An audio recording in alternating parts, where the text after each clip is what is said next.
ശ്രീ സംവിധായകൻ സിബി മലയിൽ ചേരുന്നുണ്ട്. സിബി മലയിൽ ഈ നമ്മളെ അങ്ങനെ വിട്ടുപോകുന്ന രീതിയിൽ ആരോഗ്യ പ്രശ്നം ഉണ്ടായിരുന്നു പി ജയേന്ദ്രന് എന്നങ്ങയ്ക്ക് അറിവുള്ളതാണോ? എങ്ങനെ ഓർത്തെടുക്കാം അദ്ദേഹത്തെ? അങ്ങനെ ഒരു ഗൗരവതരമായ രോഗ അവസ്ഥ ഉണ്ട് എന്നുള്ളത് നമ്മൾ അറിയില്ലായിരുന്നു. കുറച്ച് ശാരീരികമായ എന്തോ ബുദ്ധിമുട്ടുകൾ ഉണ്ട്. പക്ഷെ അത് എത്ര പെട്ടെന്നുള്ള ഇങ്ങനെ ഒരു അന്ത്യം സംഭവിക്കുമെന്ന തരത്തിലുള്ളൊരു ഒരു ധാരണ നമുക്ക് ആർക്കും ഉണ്ടായിരുന്നില്ല. ഇത് വളരെ ഞെട്ടിപ്പിക്കുന്ന ഒരു വാർത്തയാണ്. പി ജയേന്ദ്രനെ മലയാളികൾ സ്നേഹത്തോടെ വിശേഷിപ്പിക്കുന്നത് ഭാവഗായകൻ എന്നുള്ളതാണ്. നമ്മുടെ ഈ ഒരുപക്ഷെ ഈ നമുക്ക് അതിനോട് എന്താണ് മനസ്സ് യോജിക്കാത്ത കാരണം അങ്ങേക്ക് അത് കൂടുതൽ ഓർത്തെടുക്കാൻ കഴിയുമോ എന്നാലും എനിക്കറിയില്ല. പക്ഷേ ഭാവഗായകൻ എന്ന വാക്ക് അങ്ങേയറ്റം അന്വർത്ഥമാക്കിയതിനു ശേഷമാണ്, ഒരുപടി പാട്ടുകൾ തന്നതിന് ശേഷമാണ് ആ മടക്കം ശ്രീ സിബി മലയിൽ. തീർച്ചയായിട്ടും നമ്മൾ മലയാളികളെ സംബന്ധിച്ചിടത്തോളം നമ്മുടെ ഗായക സങ്കല്പങ്ങളിൽ ഏറ്റവും നമ്മൾ മുകളിലായി പ്രതിഷ്ഠിച്ചിരിക്കുന്ന രണ്ട് ഗായകരാണ് യേശുദാസും ജയചന്ദ്രനും.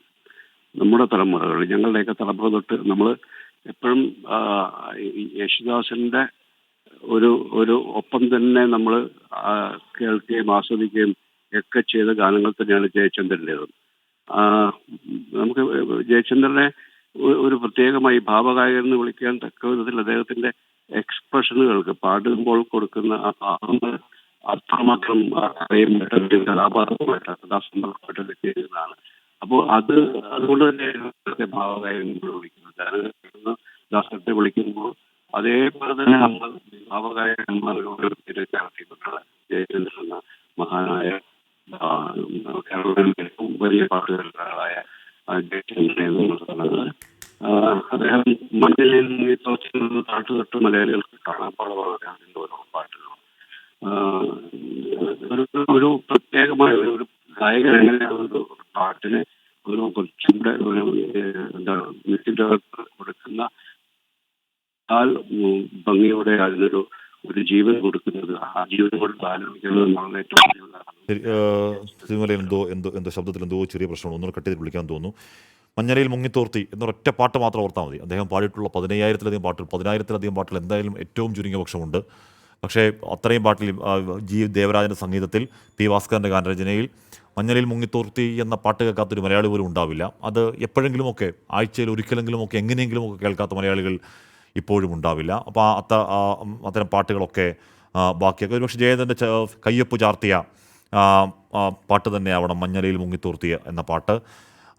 പ്രണയഗാനങ്ങളുടെ ഒരു പട്ടിക, പ്രണയഗാനങ്ങളുടെ ഒരു പരമ്പര കേരളത്തിന് സമ്മാനിച്ചുകൊണ്ട് ഏറ്റവും ഒടുവിൽ ഏറ്റവും ഈ പറയുന്ന ഒരുപക്ഷെ അവസാന കാലത്ത് അദ്ദേഹം തീരെ ആരോഗ്യം വയ്യാതാവുന്ന കാലത്ത് പോലും പാടിയ പാട്ടുകൾക്ക് പ്രണയത്തിന് എന്താണ് ആ ശബ്ദത്തിന് 17 വയസ്സുകാരൻ്റെ ഒരു പ്രണയശബ്ദം മലയാളി കേട്ടതാണ്, മലയാളി കോരിത്തിരിച്ചതാണ്.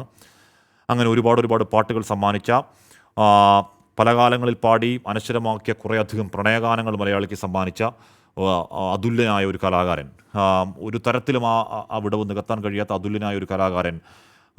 അത് പ്രണയമാകട്ടെ, അതെന്താണ് അതൊരു വല്ലാത്ത വിരഹമാകട്ടെ, അല്ലെങ്കിൽ ഇപ്പോൾ ഒരു പ്രണയിനിക്ക് വേണ്ടിയുള്ള കാത്തിരിപ്പാകട്ടെ, എല്ലാത്തരം മനുഷ്യൻ്റെ അവസ്ഥകളെയും എല്ലാത്തരം മനുഷ്യൻ്റെ കാമനകളെയും ഭാവനകളെയും അതിൻ്റെ തീവ്രത ഒട്ടുമേ നഷ്ടമാക്കാതെ മലയാളിയിലേക്ക് സന്നിവേശിപ്പിച്ച ഒരു മാന്ത്രിക ശബ്ദമായിരുന്നു പി ജയേന്ദ്രൻ. ആ മാന്ത്രിക ശബ്ദം ഓർമ്മയാകുന്നു ഈ രാത്രി പ്രേക്ഷകരോട് പറയേണ്ടി വരുന്നത് ചെറിയ സങ്കടത്തോടെയല്ല, വലിയ സങ്കടത്തോടെ തന്നെയാണ്. അത് കേരളത്തിന് മുഴുവൻ ഉറപ്പായും ഒരു ഷോക്കായിരിക്കും. സാംസ്കാരിക കേരളത്തിന്, സംഗീത കേരളത്തിന് അത് എം ടി വാസുദേവൻ നായരുടെ മരണം ഏത് രീതിയിൽ ഷോക്കായോ അതേപോലെ തന്നെ ഷോക്കായിരിക്കും എന്ന കാര്യത്തിൽ ഒരു തർക്കമില്ല. കാര്യം നമ്മുടെ ഗാന അല്ലെങ്കിൽ പാട്ടുമേഖലയിൽ മുന്നിൽ നടന്ന ഏറ്റവും പ്രധാനപ്പെട്ട ഒരു തലപ്പൊക്കമുള്ള ഒരാൾ ഈ രാത്രി മുതൽ ഇനി ഓർമ്മയാണ്. അദ്ദേഹത്തിൻ്റെ പാട്ടുകൾ മാത്രമാണ് ഇനി അനശ്വരമായി അമരമായി നിൽക്കുകയുള്ളൂ എന്നതാണ്